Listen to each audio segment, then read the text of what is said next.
So we're going to go ahead and start in Genesis chapter 10. Genesis chapter 10. And some of these things are going to be important because as we're reading, I think the penny will drop with some of this. Where did we leave in Genesis 9? Who got cursed? The day of Canaan. Canaan. Okay. Now, who penned this book? Moses, correct. And so if Moses wrote this, who do you think the immediate audience for the book of Genesis is? Children of Israel. Before they enter what? The promised land. Which is the land of Canaan.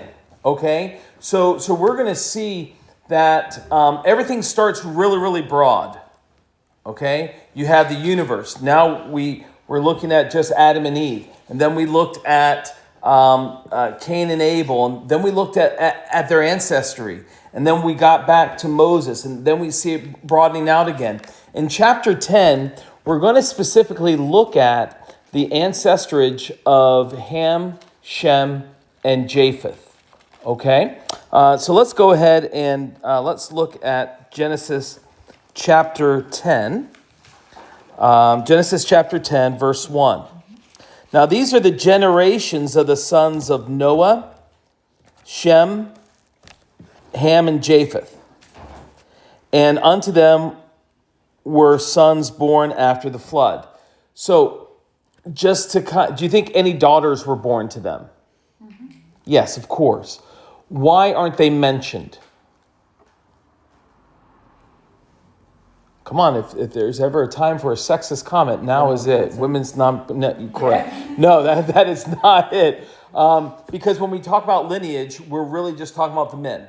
Okay? Every once in a while, women are mentioned, and it's very important. Like if you look at the lineage of Jesus, you get Rahab, the harlot, and it's out there. Then you have Ruth, and it's out there too. By the way, 2 non-Jews in Jesus's lineage, which is, if you think about it, God has always had his eyes on the world, to bring redemption. Now here, this is important about the sons. Now, there is kind of 2 competing thoughts. Neither of them are anti-scriptural, but they are 2 competing thoughts. One would say that the ancestry that is mentioned here is exact spot on. Okay? And of course, we would say, well, yeah, of course, that's biblical. There's another thought, which I think is probable, but that there are going to be some gaps in the lineage because we're only hitting the top people that are vital for the stories of what's going on. So not everybody is going to be mentioned. So there are 2 different ideas. So there would be one idea that the flood is about 2350 BC with Abraham dying in 1991 BC. That is if everything is just one right after the other and there's no gaps in Genesis 10 or 11. Now, if there are gaps, and a lot of modern conservative theologians feel that there's gaps, you would add another 750 years to that. Okay, so those are just some thoughts I want to give to you. I kind of hold...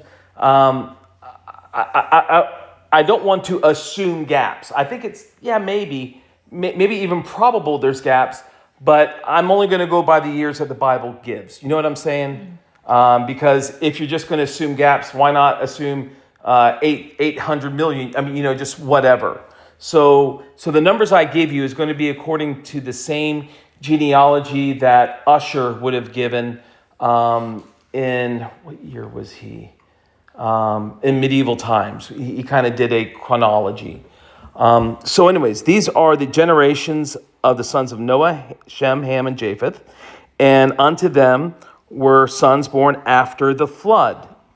The sons of Japheth were Gomer, Magog, and Madai, and Javan, and Tubal, and Meshach, and Tiras. And the sons of Gomer, Ashkenaz, and Riphath, and Togarmah. And the sons of Javan, Elisha, and Tarshish, Kittim, and Dodanim. Now, some of these names might sound familiar, but these are actually, these names, when they settle, these cities or these villages will have these names. Verse 5, by these were the isles of Gentiles divided in their lands, everyone after his tongue and after their families in their nations. Now we're talking about Japheth. And it says that it starts giving the descendants of Japheth. And in verse 5, the King James uses the word isles. And 400 years ago, that would make perfect sense. Now let's kind of expand it. What does isles mean? It can mean an island. It can mean that you live on the coast. It could mean that you live just across the sea in a whole nother land. It could mean various things. So when you see isles, it's not just simply an island. Do we got that?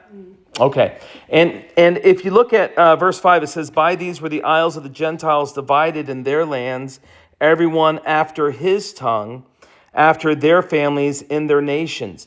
Now, remember how I said that Genesis goes broad, narrow, broad, narrow, broad, narrow. In Genesis 10, we're going to have it very broad. And we're going to go back to narrow when we start talking about the Tower of Babel, because the whole earth was of one speech, of one ethnic, one lip.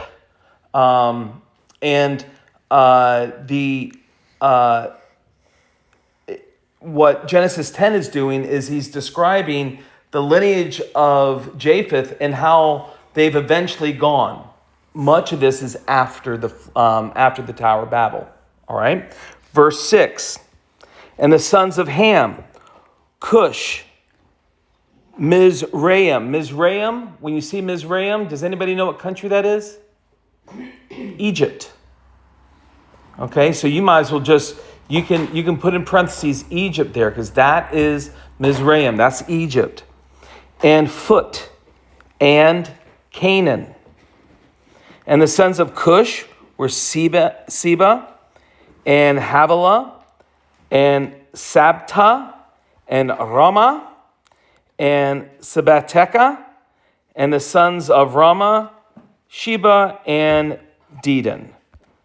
And Cush begat Nimrod. Okay, now we're going to narrow a little bit. Nimrod, he began to be a mighty one in the earth. Just to give a little idea, when we go back to Genesis chapter 6, when it says that the sons of God went into the daughters of men, mighty ones, exact same word. Okay? So Nimrod was a mighty one.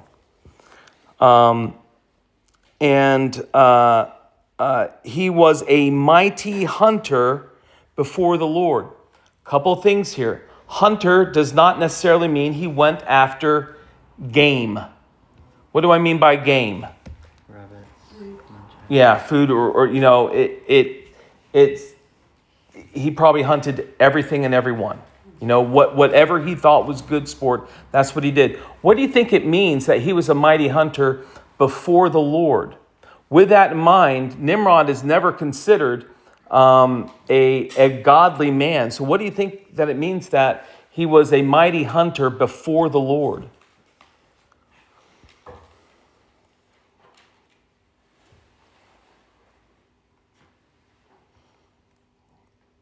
For those listening, we are still recording. It's just a lot of silence here. Like God could see he was a mighty hunter. Okay. Like, it's not like he was doing it for God's glory, but like Right. It was just a fact. Okay, so we're getting closer. God saw it. It wasn't that necessarily that he was doing it for God's enjoyment or that God was enjoyed, but it seems that he did it before the Lord. It seems like it got God's attention. Okay, now, of course, everything has God's attention, amen? But it seems that what he did was important to this, the whole entire redemption story of the scriptures. So let's keep on going. He was a mighty hunter before the Lord, wherefore it was said, even as Nimrod, the mighty hunter before the Lord. And the beginning of his kingdom was where? Babel, okay? And Erech, and Akkad, and Calneh in the land of Shinar. Out of that land went forth Asher, and he builded Nineveh, and the city Rehoboth, and Calah, and Rezin between Nineveh and Calah. The same is a great city. And Mizraim begat Ludim, and Anamim, and Lehabim, and Naphtahim. I just want you to know, if these people were around, they'd be very upset at the way I'm pronouncing their names. Pathrasim, and Casluhim, out of whom were the Philistim. Okay, Philistim. There's a reason why that name is going to sound familiar. Again, this is written to Israel, and a lot of these names are some of the people that they're coming in contact with, or that they've come in contact with already. And Caphtorim, verse 15. And Canaan begat Sidon, the firstborn, and Heth, and the Jebusite, and the Amorite, and the Gargasite, and the Hivite, and the Archite, and the Sinite, and the Arvadite, and the Zemarite, and the Hamathite, and afterward were the families of the Canaanites spread abroad. So now you have in this area where Canaan settled, and you have all his family spreading abroad. If you will, I want you to think that we're still in some really local areas.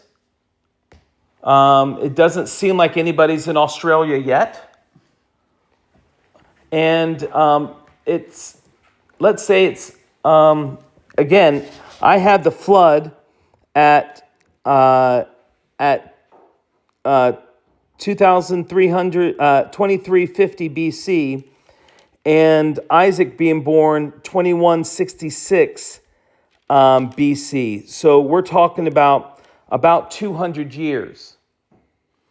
If the gap numbers are right, maybe add another 120 years to that. So we're not talking about crazy numbers here. Maybe 300, 400 years max we're talking about from the flood to the birth of Abraham. And so all these people are not strange people that nobody's ever heard of. These are first cousins, second cousins, third cousins, ninth cousins, 3 times removed. Did you get what's going on? And so it's not completely absurd to think that going in another person's land was unusual, because there's got to be some type of still some family ties. Verse 19, and the border of the Canaanites was from Sidon, as thou comest to Gerar, unto Gaza, same Gaza that is there today, as thou goest unto Sodom and Gomorrah and Admah and Zeboim, even unto Lasha. These are the sons of Ham, after their families, after their tongues, in their countries, and in their nations. So we cover Ham. And remember, his son is what was cursed, who was cursed. And who's going to be moving into that land? The land is not going to be theirs anymore. We covered Japheth, and now we're covering Shem. Verse 21, unto Shem also the father of all the children of Eber. Eber, Hebrew. This is the beginning of it. Eber, Hebrew. I just want you to keep that in mind. The brother of Japheth, the elder. Even to him were children born. And the children of Shem, Elam, Asher, and Arphaxad, and Lud, and Aram. And the children of Aram, Uz, and Hul, and Gether, and Mash. And Aphaxad begat Selah, and Selah begat Eber. All right. And unto Eber were born two sons. The name of the one was Peleg, for in his days was the earth divided, and his brother's name was Joktan. All right. Peleg, very important person. What happened during his life? Earth divided. What does that mean? We've got three lineages going, right? We've got Japheth, we got Ham, and whose great grandson of the Noah's sons is Nimrod a part of? Don't be afraid to look back. Pardon? Ham, correct. Okay, so you have Japheth, you have Ham, and now you have Shem. And with Shem, it's given the third lineage, and we mentioned this guy Peleg. So there's one or two possibilities for Peleg. What great event would we say that the earth was divided? Tower of Babel is probably the number one. It'd be nice if it just said during the Tower of Babel. All right, it'd be nice. It doesn't say that. And so I think that's a great probability. However, I still wonder if this is also part where more of the nations were divided, where more of the continental shelves began to fall, where nations really began to look more pronounced and more separated. So wouldn't that be a result of the Tower of Babel? I think so too. I think because not everybody was at the Tower of Babel. Okay, remember they're spreading over places. Can I ask When, you a question? yes, ma'am. This isn't. You did mention earlier, didn't you? This isn't in chronological order because Babel happened before this. No, Babel. Well, so it's given the big overview, and Nimrod is probably the main instigator of Babel. Yeah. Okay, so when we talk about Ham's line, it says do. Here is Nimrod, and during his time probably was Babel. Now we're going Shem do. Here's Peleg, and probably Peleg and Nimrod were about the same time, and it's just saying in his life that's probably what happened. So the Tower of Babel probably happened somewhere in the middle of chapter 10. Okay, chapter 11 goes back, and now it begins to pinpoint it, and now tells a more direct story. So it's jumping back. It is. It is. In chronological, this sort of. It is. Yeah. So again, the purpose of chapter 10 is to show the big, long history of everybody in the land, who Israel's descendants are, whose descendants they are coming into the land. Why? Because of the curse on Canaan. Why they are coming in there, and different things going on. That Egypt just didn't pop on the scene. Egypt was part of these same three sons of Noah, and so you have these people here. So maybe under Peleg, I think that's part of the continuation of the curse of Babel. That not just the language was split, but I think the further nations were split. Verse 26, and Joktan begat Almadad, and Sheleph, and Hazmaveth, and Jerah. Verse 27, and Hadaram, and Uzal, and Diklah, and Obal, and Abimael, and Sheba, and Ophir, and Havilah, and Jobab. All these were the sons of Joktan. And their dwelling was from Mesha, as thou goest from Sephar, a mount of the east. And these are the sons of Shem, after their families, after their tongues, in their lands, after their nations. Now, again, a big thing that, because let's face it, these are hard names, right?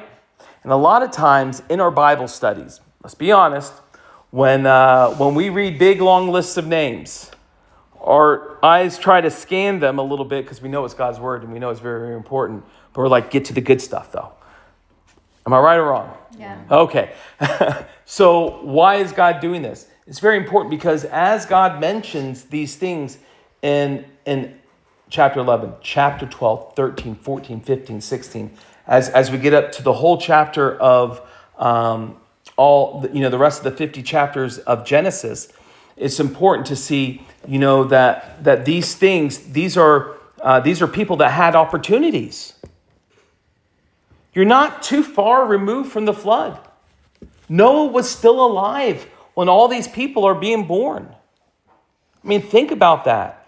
If Noah is still alive, surely there was truth still being spoken about, right? And so for people to get off the ark after all that destruction and then very quickly turn to idols, this is kind of a condemnation on these people. Does that make sense? And again, all of this is to begin to explain Tower of Babel, different languages, and then we'll get to Abram. Verse 32. These are the families of the sons of Noah after their generations in their nations. By these were the nations divided in the earth after the flood. And so just very simply, this is where all the nations that Israel is coming in contact with. And this is the reason why there's a thought that there's probably gaps. The only really important ones that are mentioned are the ones that are directly affecting Israel. Okay? Any thoughts or questions on that? All right, let's